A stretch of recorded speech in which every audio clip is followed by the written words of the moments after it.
Okay, 5-4, Part 1. We're going to be writing linear equations in standard form.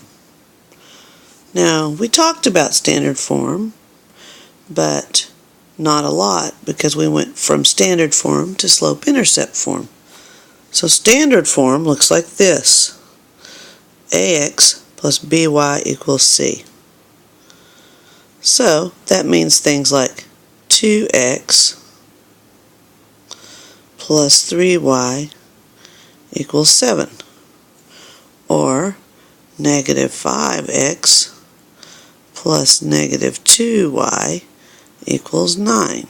Those types of equations are in standard form. Now, so far we have learned 3 forms of equations. We have learned standard form, and that's what today is about also. We have learned slope-intercept form. We have really gone deep into slope-intercept form. And we just finished learning point-slope form. So we got to keep all those 3 straight. Now, today we're going to use this a lot, and we're going to use this to get this. So, you got to keep all 3 of those straight in your head. Okay, the first thing we need to do today is learn how to write an equivalent equation in standard form. Equivalent equation in standard form. Here's an equation in standard form. Remember, standard form is ax plus by equals 4. Now, if this minus sign bothers you, just think, well, I could write that as plus a negative. So it's still ax plus by equals c. Now then, an equivalent equation means an equation that's exactly the same value when you put x and y in, like if x is 2, y is 6. An equation where x is 2 and y is 6 is equivalent. It's really the same thing. It's kind of almost like it's reduced or it's multiplied to make bigger. So, the first thing you do if you want to make an equivalent equation is you say, well, if I multiplied everything by 2, that would give me an equivalent equation. Because in algebra, when I have an equation, can't I do anything I want to do to this side as long as I do the same thing to this side? Isn't that the basic premise of algebra? Whatever I do to this side of the equation, I must do to this side. So if I multiplied this side by 2, and then I multiplied this side by 2, it should be equivalent. I should be allowed to do that. So that's what I'm going to do. I'm going to multiply this side by 2, and I'm going to multiply this side by 2. That's going to give me 4x, remember the distributive property, minus 12y equals 8. And now I have just created an equivalent equation. So one way to make an equivalent equation is to multiply by 2. You could multiply by 3 and make an equivalent equation.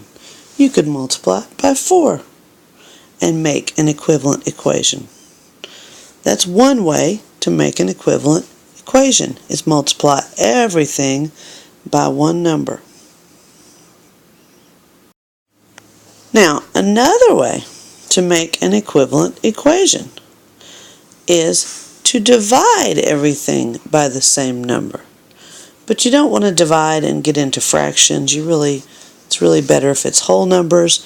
So you look at your numbers in your problem and you say, hey, is there anything those would divide by, sort of like reducing in fractions? Anything that those would divide by that I would still get whole numbers? And you go, oh wait, 2 goes into all of those. So if I divided everything by 2, because again, I can do anything I want to an equation as long as I do it to both sides. Remember that? So if I divided by 2, because 2 goes into all of those, I did it to all of it, so that would be 1x minus 3y equals 2. There's an equivalent equation. So I just made 2 equivalent equations, the first one by multiplying by 2 and the second one by dividing by 2. I could multiply by 3 or divide by 3 if it worked out. This one only divides by 2, because if you divided by 3 you'd get a bunch of fractions. They don't really like fractions in standard form. They like it to be whole numbers. Okay, so here's an equation in standard form. Let's make some equivalent equations in standard form. So first, I would think it would be a good idea to put a 1 on your plain letters. But you know how plain letters need 1s. And then I'm going to pick a number and multiply everything by that number. Well, I could say 2 times that. 2 times that side. And 2 times this side. So that'd be 2x plus 2y equals negative 20. Okay, if I needed to make another one, I could multiply by 3. If I multiplied by 3, let's see what that would look like. 3 times that side, 3 times this side, then I would get 3x plus 3y equals negative 30. That makes 2 equivalent equations. These are the same as this. They've just been multiplied through by a number. Equivalent equations to our original. Okay, let's make another set of 2 equivalent equations. Well, this one I'm looking and I'm going, oh, all of those numbers divide by 3. So if I divide by 3, that would be a really easy way to make an equivalent equation. So that's going to be 3x minus 1y equals negative 4. Now, I need another equivalent equation, so I think I'll multiply. I'll take everything in my first equation and multiply it by 2. So I'll go 2 times 9x minus 3y equals negative 12 times 2. Multiply 2 on both sides. That's going to give me 18x minus 6y equals negative 24. There's one equivalent. Here's our other equivalent. We just made 2 equivalent equations. Here's your first part of video homework. Take each one of these and make 2 equivalent equations.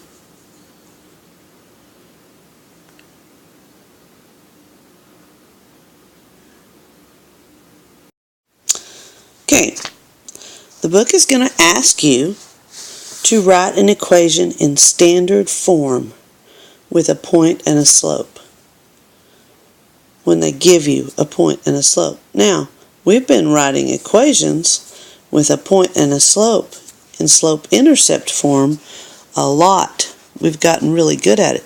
But this time we don't need slope-intercept form, we need standard form. So that's what's different. You still get a point, you still get a slope. They want standard form. So the way we're going to do this is we're going to start with point-slope form.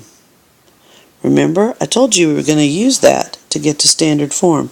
So we're going to take this equation and put it in, not this equation, this point and this slope, and put it in to point-slope form. Remember, point-slope form is the one that looks like this.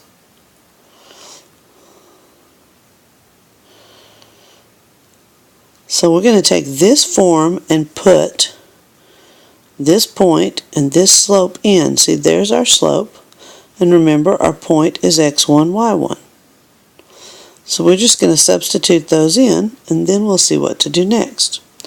So we're going to say y minus 2 equals 1, because 1 is m, times x minus negative 3. Now, we're going to take that and change it into standard form. Now, we got it in point slope form. We want to get to standard form. So we're going to do some algebra. Just like if you were solving equations, we're going to move things around in the problem to make it work. So the first thing we're going to do is distribute. Always we're doing this, there's going to be distributing involved, because here's this 1 sitting outside this parentheses. Okay, it's also a good idea to go ahead and change that to plus, because that way, it's easier. So, we're going to have now y minus 2 equals, and we're going to do 1 times x, 1x, that's a plus sign, 1 times 3 plus 3. Okay, it's getting easier. Now next, let's think about what standard form looks like. ax plus by equals c. Okay, c represents our plane number. So we want our plane number on this side of the equal sign over here by itself, and we want our our x thing, and our y thing on this side. Well, let's look at what we have. We have a plane number on this side, that's good. We got an x on the wrong side, it's got to go over there. Y is already in the right place, but negative 2 needs to move. So, first we're going to move negative 2 over here, so it can get, on the same side as the 3. So we could do that by going plus 2, plus 2. We're allowed to do that. So now we have y equals 1x plus 5. So now, all we have to move to get to standard form is the 1x. Because look, we've got our plane number on this side. We've got our y on this side. This is all that has to move to get in standard form. So you move it by saying minus 1x, minus 1x. Then you put these in order, in standard form order, so you get negative 1x plus y equals 5. There's standard form. That's what I was going for, remember? Standard form. Okay, let's do another one. Remember, they're going to give us a point and the slope and ask us for standard form. And so we're going to start with point slope form, which says y minus y1 equals m times x minus x1. So let's put the things in. So we're going to go y minus negative 4 equals negative 3 halves, because that's m, x minus negative 4. Well, that's really y plus 4, and that's really x plus 4. Now, remember the next thing, we got to distribute. So we're going to go y plus 4 equals, and distribute the negative 3 halves to the x. Well, that's negative 3 halves x. And then negative 3 halves times 4. Negative 3 halves times 4 over 1. That's going to be negative 12 over 2, which is negative 6. So that's minus 6. Now, think about what needs to go where in standard form.